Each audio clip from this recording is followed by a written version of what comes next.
In 2008, NBA superstar Allen Iverson earned over $200 million throughout his career. By 2012, he was completely broke. How does someone lose that much money?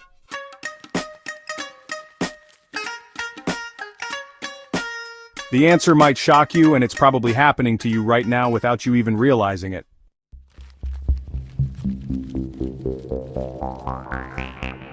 What if I told you that the biggest threat to your financial future isn't your income, your job, or even the economy? It's something far more dangerous, something that's hiding in plain sight, destroying wealth faster than any market crash ever could.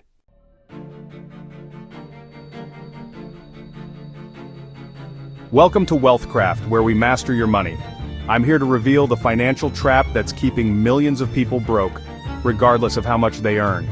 By the end of this video, you'll understand exactly why high earners go bankrupt, why lottery winners lose everything, and most importantly, how to protect yourself from this wealth destroyer.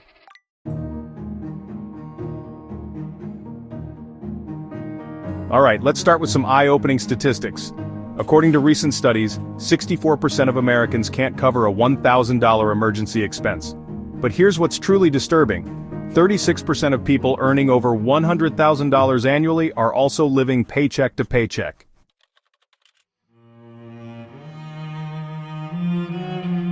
Think about that for a moment. These are doctors, lawyers, engineers, successful professionals who should theoretically be wealthy. Yet they're one missed paycheck away from financial disaster.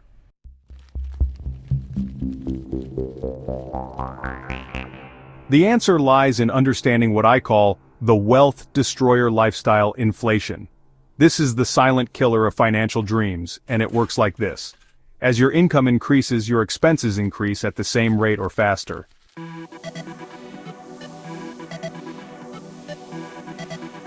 You get a promotion, you upgrade your car, you get a bonus, you move to a more expensive apartment, you land a better job, suddenly you're shopping at higher-end stores.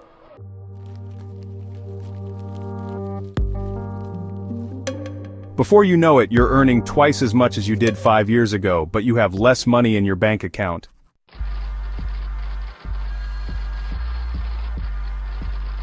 But why do we do this to ourselves? The answer lies in our psychology. We have what behavioral economists call hedonic adaptation, our tendency to quickly return to a baseline level of satisfaction despite positive changes in our lives.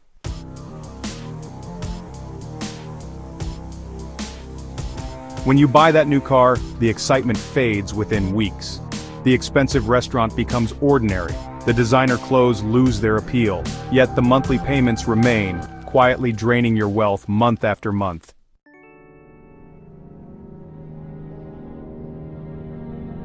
Social media has made this problem exponentially worse. We're constantly bombarded with images of luxury lifestyles, exotic vacations, and expensive possessions.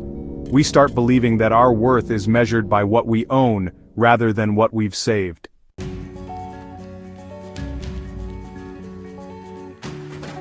Here's a harsh truth: that person posting pictures of their luxury vacation might have put it all on credit cards. The colleague driving the BMW might be drowning in car payments. The neighbor with the perfect house might be house poor, spending 50% of their income on mortgage payments.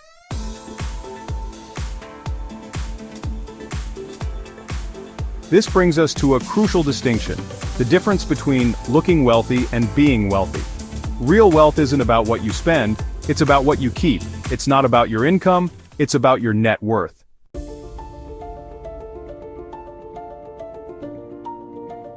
Let me give you an example. Person A earns $50,000 annually, lives modestly, saves 20% of their income, and invests consistently. Person B earns $150,000 annually, lives lavishly, saves nothing, and carries significant debt. Who's wealthier?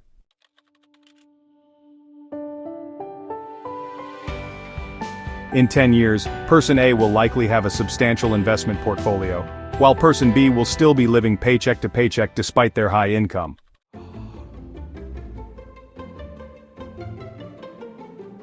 Here's where it gets really interesting. Small financial decisions compound over time, creating massive differences in long-term wealth. That daily $5 coffee might seem insignificant, but invested over 30 years at 7% annual returns, it becomes over $100,000.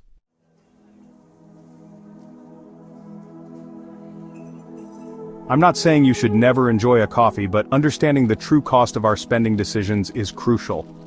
Every dollar you spend is a dollar that can't compound and grow for your future.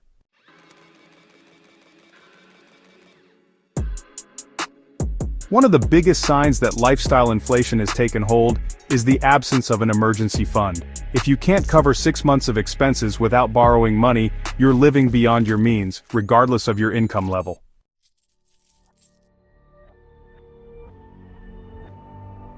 An emergency fund isn't just about financial security, it's about freedom. It's the difference between taking a job because you need it versus taking a job because you want it. It's the difference between staying in a toxic relationship for financial reasons versus having the freedom to leave.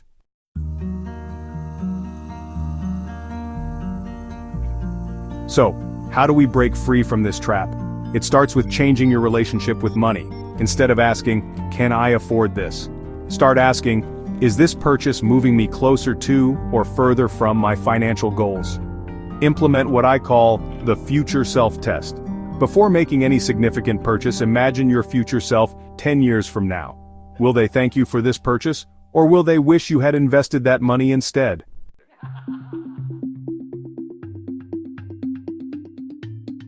This doesn't mean living like a monk. It means being intentional with your money. Spend generously on things that truly matter to you and align with your values. But be ruthless about cutting expenses that don't add real value to your life. Maybe you love traveling, then budget for amazing trips while cutting back on expensive dinners you forget about. Maybe you're passionate about fitness. Invest in a great gym membership while driving an older, reliable car.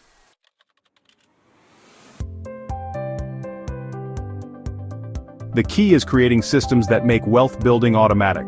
Set up automatic transfers to savings and investment accounts right after you get paid.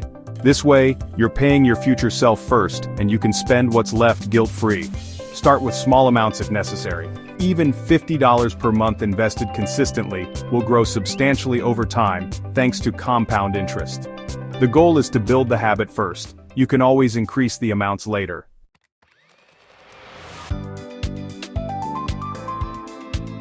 Here's what I want you to do right now. First, calculate your true net worth assets minus liabilities. This number might shock you, but it's your starting point.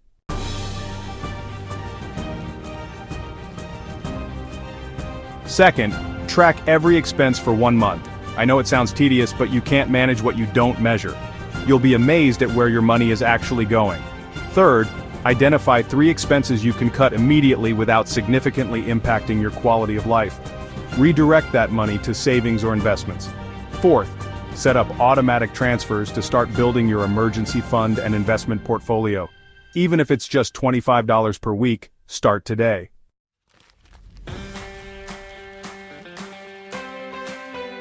Remember, building wealth isn't about earning more money, though that certainly helps. It's about keeping more of what you earn and making your money work for you through smart investing and compound growth. The path to financial freedom isn't glamorous. It's not about get-rich-quick schemes or crypto moonshots. It's about consistent, disciplined habits practiced over time. It's about choosing delayed gratification over instant satisfaction.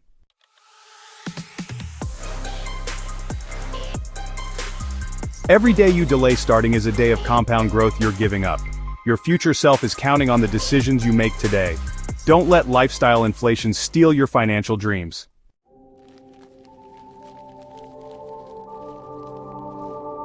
If this video opened your eyes to the wealth destroyer that's been sabotaging your finances, smash that like button and subscribe to Wealthcraft for more money mastery content. Share this video with someone who needs to hear this message. You might just change their financial future.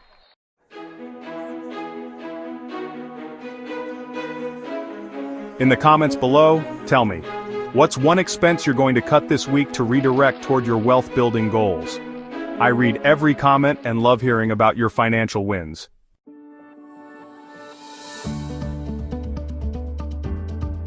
Remember, at Wealthcraft, we don't just dream about wealth, we master our money and build it systematically.